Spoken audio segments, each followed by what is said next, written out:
Good evening, everyone, and welcome to tonight's program on the places of the International Underground Railroad Network to Freedom that are here in Freedom's Frontier.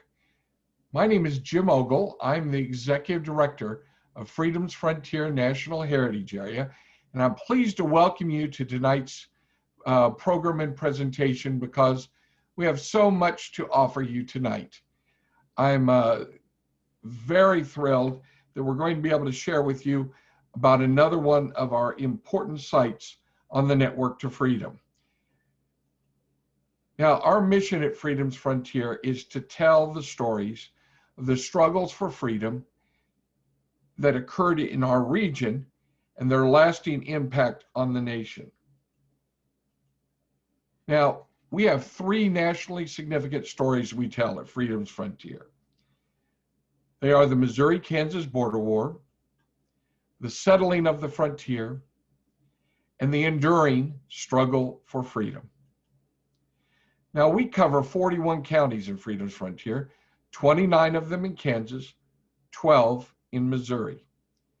And this map, which we distribute for free, shows you where many of those sites are.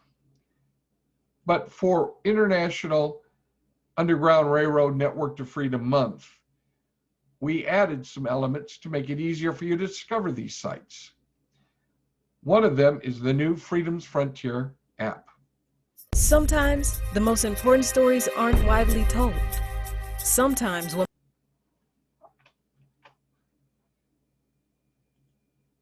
matters the most remains a secret, even if it's right in front of us.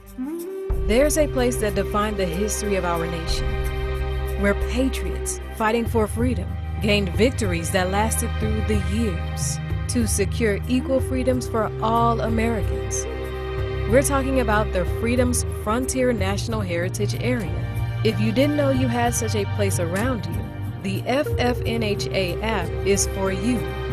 You'll discover important historic sites and museums, all connected to tell the remarkable stories that shaped our nation. The settlement of the frontier, the border war and civil war, and the enduring struggle for freedom.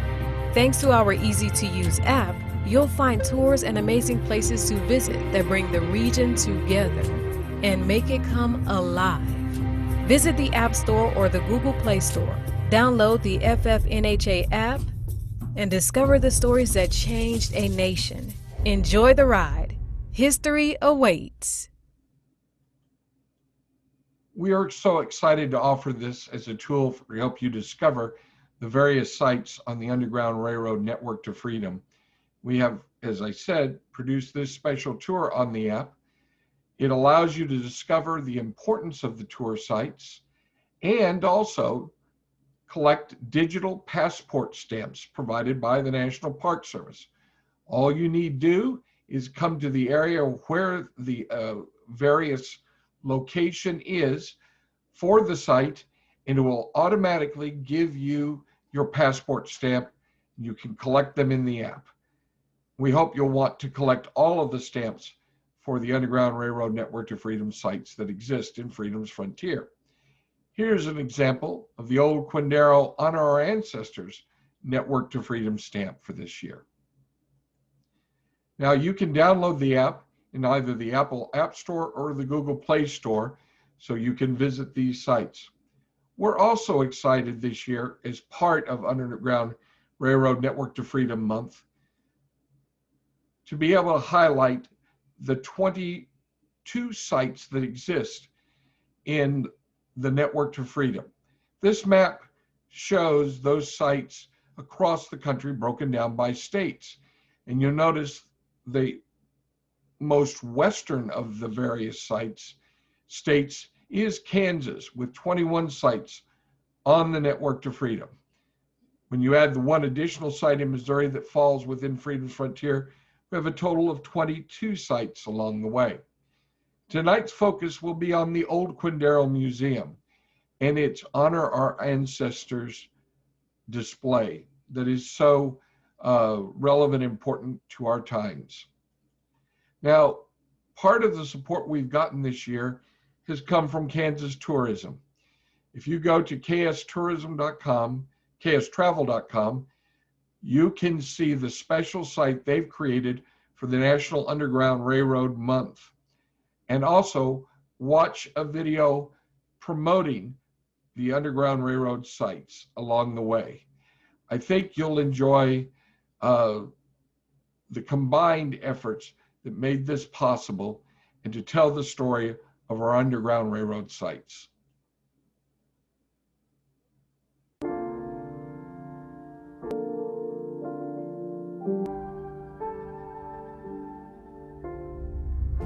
Whereas, Kansas has a rich history as being a part of the Underground Railroad, a network of people who work together to hide and transport freedom seekers on their journey north. And whereas the Underground Railroad played a significant role in the elimination of slavery in the United States and was a foundation for future civil rights movements, and whereas we are deeply motivated by the efforts of the courageous people who traveled the Underground Railroad and looked to Kansas as a gateway to freedom, as they have been a source of inspiration to generations of Americans. And whereas Kansas has 29 counties who are part of the Freedom's Frontier National Heritage Area, and whereas the state is home to 21 Underground Railroad Network to Freedom sites managed by the National Park Service, which continue to tell the story about the nation's struggle for freedom that did not end with the Civil War. And whereas, in appreciation of the efforts of those who manage and preserve the sites of the Underground Railroad in Kansas, and those from around the world who have committed themselves to document and share the stories of the Underground Railroad and the enduring struggle for freedom in Kansas. Now, therefore, I, Laura Kelly, Governor of the State of Kansas, do hereby proclaim September 2020 as National Underground Railroad Month in Kansas, and ask all Kansans to join me in honoring those from our past who pursued freedom by traveling the Underground Railroad, and in expressing gratitude for those who helped them on their way, and to join together to continue the fight for freedom and equality for everyone.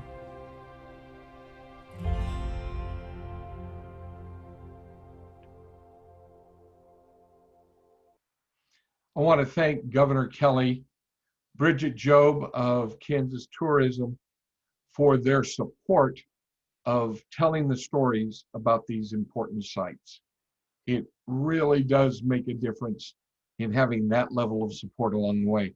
Now I'm thrilled to be able to welcome to the program Anthony Hope. If ever there was a family appropriately named, it is the Hope family, because they embody the very essence of the belief in using our past to tell our future and help build a better future. And I'd like to say hello to Anthony and welcome him here to the microphone. Anthony? Thank you, Jim. I really appreciate it. I'm Anthony Hope. I'm a fourth-generation descendant of a family that escaped out of slavery out of Clay County, Missouri on my maternal side, the Monroe family. What we do at Old Quindaro Museum, we have an exhibit called Honoring Our Ancestors. We honor all the people who made it possible for people like me to be here today and come together with the different families that all came together for the town of Quindaro.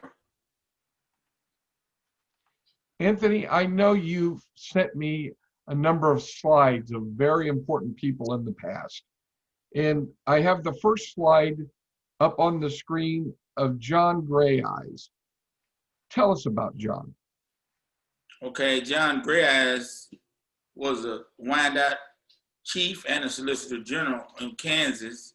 As a kid, I always heard my grandfather and my people say, Gray Eyes, old Gray Eyes. He was the Wyandotte chief who afforded my family to purchase their own land. This was unheard of, pre-Civil War. And he's part of the Wyandotte Nation. And also, Kate Gray Eyes. That's his wife, Kate Gray Eyes, we have here. And of course, Okay, not this as is we hear often these days, Abelard Guthrie. Yes, Abelard Guthrie was a gentleman out of Tennessee. he pursued Nancy Brown Quindaro in marriage.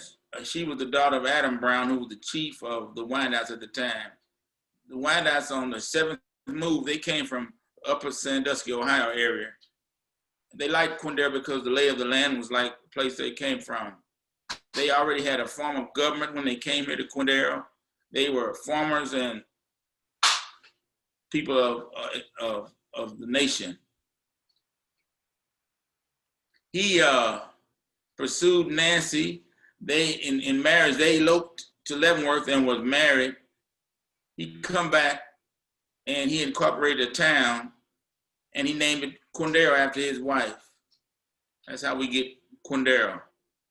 Wyandotte, in Wyandotte, Quindaro means a bundle of sticks, strength through union. And in Shawnee, it means daughter of the sun. We have Chief Tarhay here. He was a noble Wyandotte chief out of Ohio. He never came to Kansas, but he was one of the Wyandotte chiefs. Next slide, we have Sum DeMoore, was a Methodist minister and also a Wyandotte chief. On one of the expeditions here, him, his wife, and his children were murdered by some escaped prisoners in Ohio. Why did you think it was important, Anthony, to tell the story of the Wyandottes? Because my family was adopted by the Wyandottes when they came here to Quindaro in 1856. The Wyandottes were already here, and they adopted my family, and we lived with them.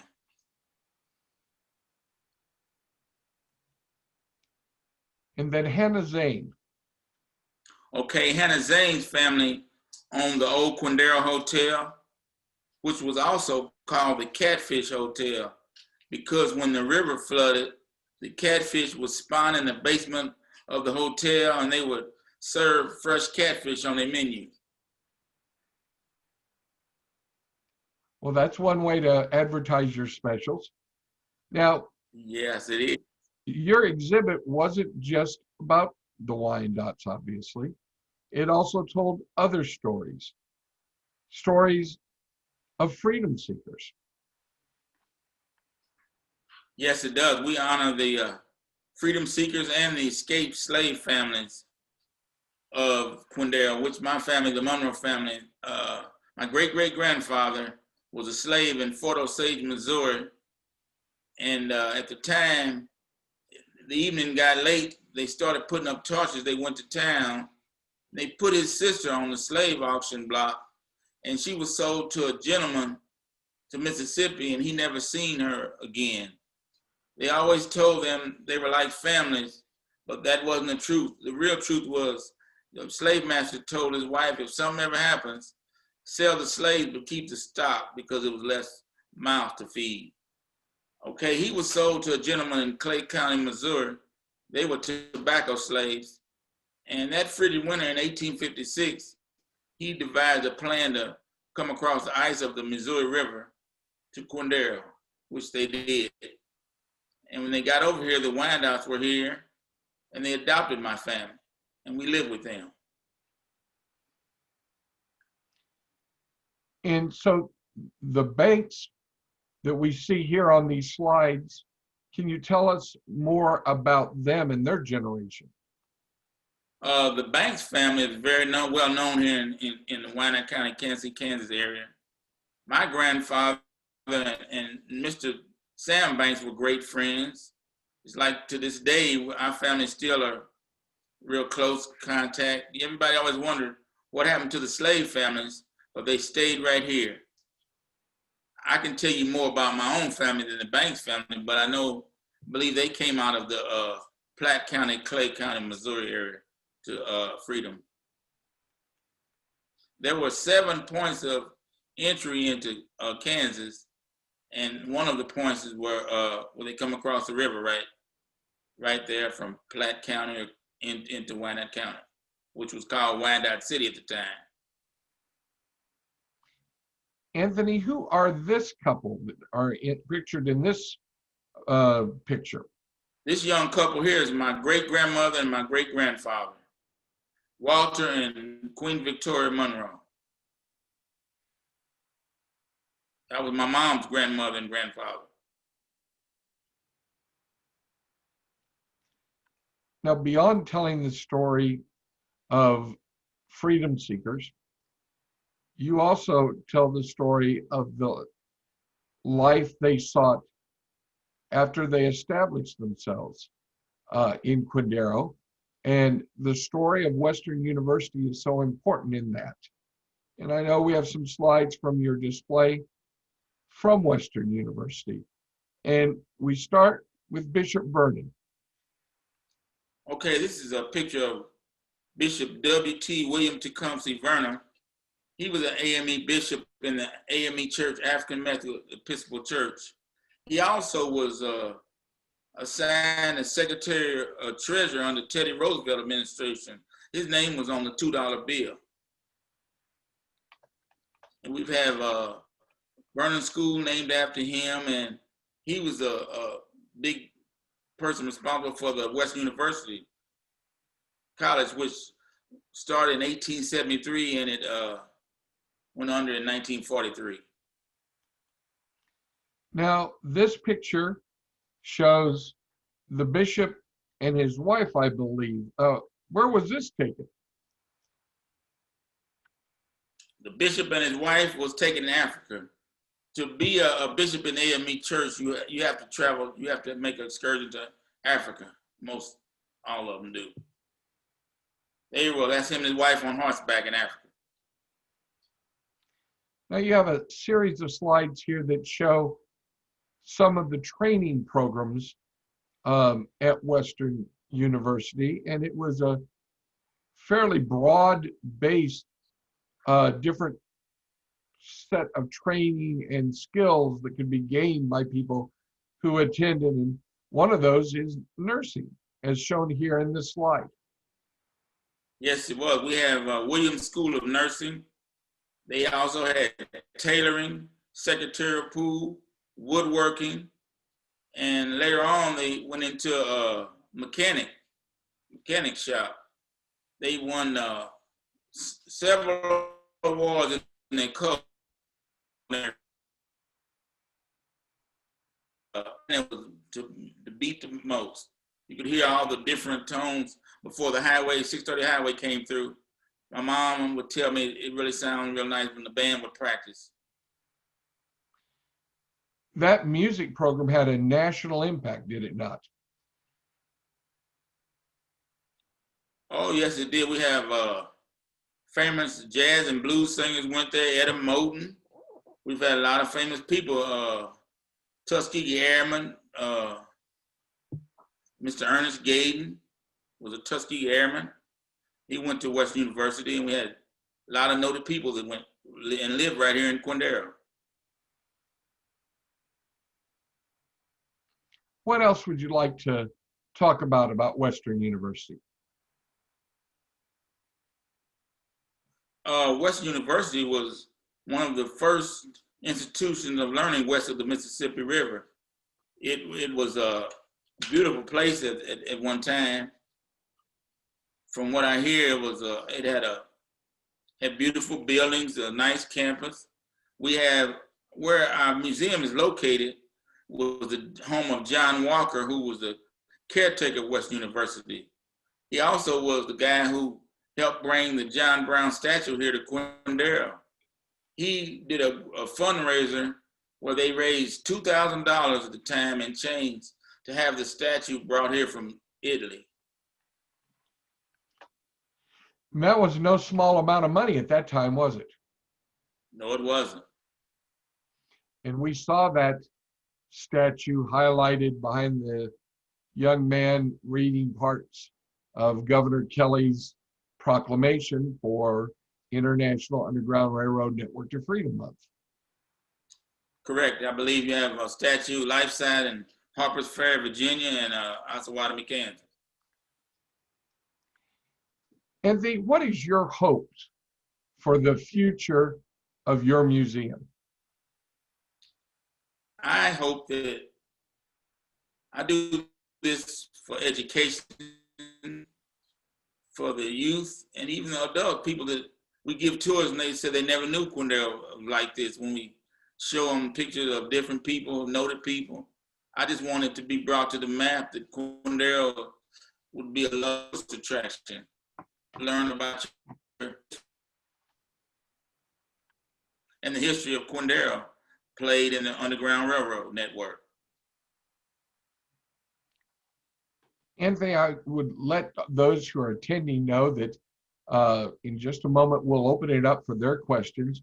They have two ways to ask questions. One, you can type a question in the question and answer box that usually is at the bottom of your screen, or if you want to raise your hand, I can call on you and you can ask your question directly of Anthony by me opening your microphone. So as we wait to see what questions the audience might have, I'd like you to share with me a little bit about your brother and his passion for preserving this history. Okay, my brother, as a kid, he loved antiques and he loved history. He graduated from Pittsburgh State, Kansas, and he had an engineering degree, but we always loved, when I was a kid, we would talk to the older people on the porch. I see they don't do that now. And it was better than TV, the story you would hear from these old people in the neighborhood from just their past, you know. And we really liked our history. And we delved into it when my mother passed. It kind of kept growing. And my aunt was the type of person to take a lot of pictures. And Mr. Walker's granddaughter passed and they had an estate sale. And my brother went to that sale and he was getting all these pictures and they were like, well, what's he gonna do with all those pictures? And she was my mom's second grade school teacher at Vernon School. She had pictures of all the campus of West University, the students, the faculty, and it just turned into a lot of stuff that we figured we needed a place to showcase Quindaro. And certainly you provided that showcase and you were an early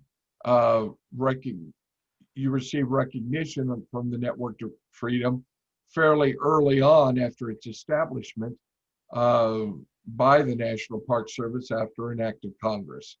So you've told this important story for quite a long time, haven't you? Yes, I have.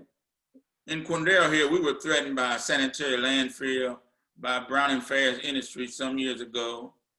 And my brother formed a group called the Concerned Citizens for Old Quindaro.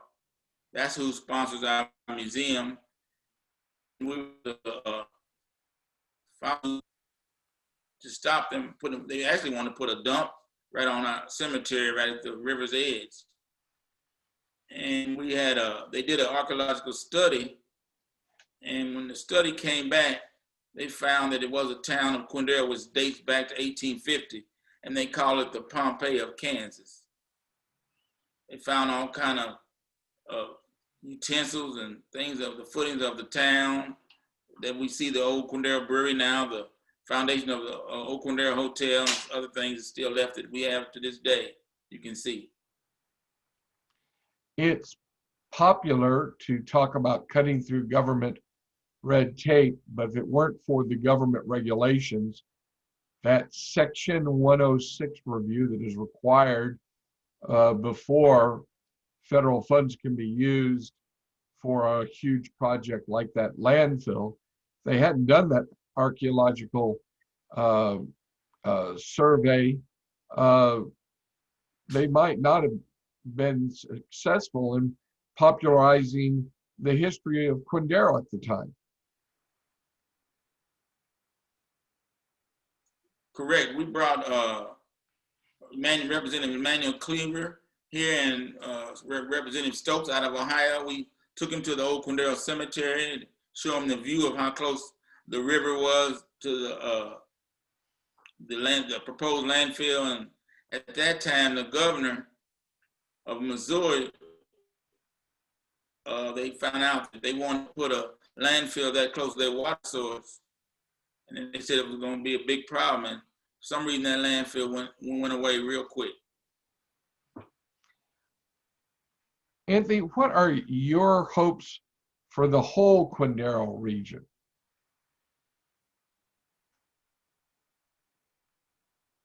My hopes for the whole Quindaro region is to be noted for what it really is. We've had famous baseball players come out of Quindaro, prize fighters, couple of them are Tuskegee Airmen, Red Tails. Mr. Gayden could fly a plane. I remember that guy. He had the jacket and everything. My hope for Quindaro is for it to be cleaned up and remembered for what on the map for a part of the Underground Railroad and to be celebrated. I have lost my whole family. I have no aunts, uncles, or no one left. My family came here since 1856. I have cousins, but we just hope for the area to be noticed for what it is. We've been in this fight for many years, Jim. Most definitely, Anthony. Recently, you've had to do some adjustments to your museum as you work to sustain it in the long term. What are your plans, and what do you hope to do to be able to make it possible for people to visit your artifacts and see your displays again? Well, the museum in itself is a artifact. The house was built in 1910, and we're in dire need of a roof repair, a roof on the house, and some indoor repairs, and we hope to get it back to what it was, so we can showcase our exhibits. And you ought to see the kids when they come through there. A lot of kids don't even know about even a rotary phone. They don't have no idea what that is. You know, we got the old wash things we had when we were kids we know about, but these kids now don't know about what they use. Old coffee grinders and things they used back in the day, and they got by real well with. My hope is to showcase that and keep that going for the education of the youth. I have another question from a viewer. Do you tell the history and stories of the enslaved people who crossed over from Kansas to Missouri? Excuse me, from Missouri to Kansas? Yes, we have some people who, freedom seekers, come from the South and headed north to freedom in Kansas. And often folks would take two very different paths.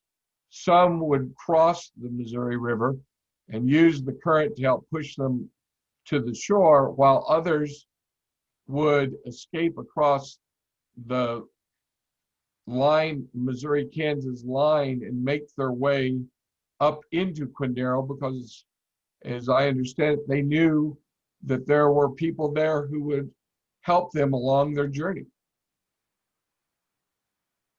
Correct. We've had people that would come here and secure a job in Kansas City in the packing house industry from back in the days, and if one family member could get here and secure a job, then he would send for the rest. My family, when they came across the river, they cut the shocks of corn and they hid the women and children first, and the men folks came across to make sure the way was clear, then they sent for the rest of the family.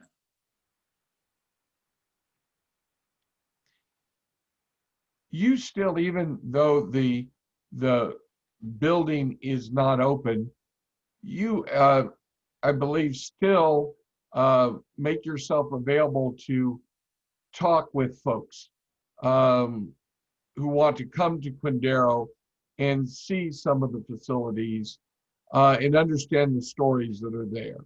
Is that correct? Yes, that's correct. Tonight, as you can tell, I'm working from home like everybody else because of COVID-19. We've just about been shut down, but I do have a display that I take that I travel with, and I can talk. But when you come to Quindaro, I can still take you to Nancy Quindaro's home, the Old Quindaro Brewery, and the Old Quindaro Cemetery. And those are down in the National Commemorative Site area, correct? That's correct. And And you will be able to be spaced out in that area. and if people are interested in contacting you, what's the best way that they can do that? Okay, my website is ccoqmuseum.org. And when you go online and get on that link, we'll be able to get with you and let you know about a tour or what we're doing. Right now, the museum, like I said, is closed because we need some repairs and also for this COVID-19. Well, we hope to make people more aware of your stories by sharing digital programming like this. And I'm also hopeful that we can possibly create an entire series on Quindaro to involve folks like Marvin Robinson, some of the historians who have done the work on research and writing papers about Quindaro and the like, to keep the Quindaro story in front of people. Even in these times with COVID-19 and the need to be socially distant, finding a way to tell these stories is so very important for our difficult and troubling times as a country. Oh, that's true, Jim. We've got people in our concerned citizen group have passed on.